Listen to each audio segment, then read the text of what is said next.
जय आदिवासी जय जोहर। मैं विके भुरिया। आज वीडियो के माध्यम से जो बात आप लोगों को बताने जा रहा हूँ वो बात बहुत बुरी है, बहुत ही सैड न्यूज है, बहुत ही बैड न्यूज है। लगातार पिछले 5-6 दिनों से लोगों के द्वारा व्हाट्सएप स्टेटस रखे जा रहे हैं, इंस्टाग्राम पे स्टोरी रखी जा रही है, इंस्टाग्राम पे पोस्ट की जा रही है कि अपने दाहोद में डोमेस्टिक एयरपोर्ट बनने जा रहा है।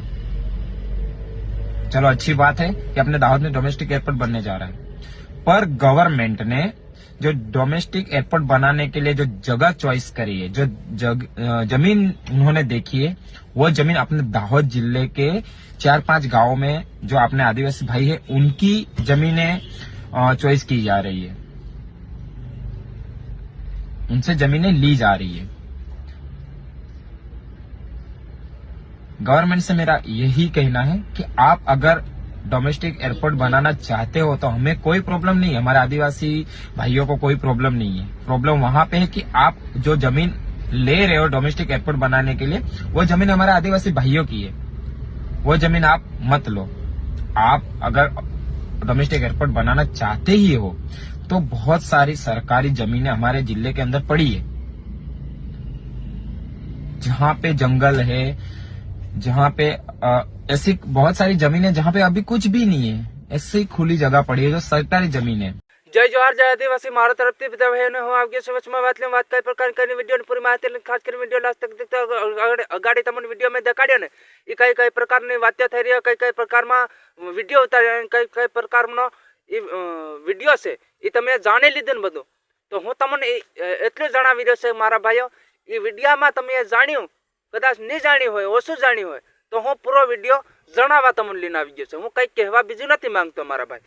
જે આદિવાસી ભાઈઓને આપણને બધાને સમજણ પડે એવી રીતનું હું આદિવાસી સમાજને જેટલું સમજણ પડે એવું હું તમને બોલીને સમજાડું। તો મારા ભાઈ બન્યા રહેજો વિડીયોમાં અને ખાસ કરીને લાસ્ટ તક તમે દેખતા રહેજો। જે બી ભાઈઓ સમજણ નહીં પડી હોય તેની લાસ્ટ તક તમે દેખતા રહેજો, કેમ કે હું સમજાડવા લઈને આવ્યો છું કાયદેસર વિડીયો। તો આ વિડીયો 5 જણા શેર કરી નાખજો અને આવનારા સમયમાં 50,000 જણા સમજે મારા ભાઈઓ અને શેર જરૂર કરી નાખજો। બાકી સબસ્ક્રાઈબર ઘોડીની બસ મન કોને કહેવા જાય એ સબસ્ક્રાઈબર નહીં કરવાની, આપણે ખાલી વિડીયો દેખ લેવાનો અને વિડીયો દેખી અને ભાઈ નાહી જવાનો અને કોઈ લાયક નહીં મારે જરૂર નહીં મળે મારા ભાઈ। હું લાયક તમારી કેમ માંગતો જ નથી। હું આ વિડીયો નહીં પણ મારા હરેક ચેનલ ઉપર, આ ચેનલ છે ને હરેક ચેનલ ઉપર મેં ના જ પાડી મેલી કે તમે લાયક બાયક નથી કરો અને સબસ્ક્રાઈબર નથી કરો, પણ વિડીયો મારો ધ્યાનથી દેખજો, કારણ કે આવનારા સમયમાં જે હાલત આપણી બી બગડવાની છે એના કરતાં તમે જાગો, જાગૃત કરો આપણા દેશને, આપણા આદિવાસી સમાજને, આપણા આદિવાસી ભાઈઓને। હું એટલા માટે કહું કે ગુજરાતના તમે જાઓ અને ઉતરો તમે દાહોદ, ભારે ખુશ થઈને ઉતરો તમે દાહોદ, હું મારા ઘેર પહોંચી ગયો એમ કરી। પણ આપણા જે દાહોદ જિલ્લાના 4-5 ગામોના કેટલા ભાઈ મારા હેરાન થઈ રહ્યા એ કોઈને ખબર નહીં મળે, કોઈને ખબર નહીં મળે ને તમને જે એ વાત હું કરવાનો છે। તો મારા ભાઈ 4-5 ગામોના હેરાન થઈ રહ્યા અને ભારે પરેશાન થઈ રહ્યા।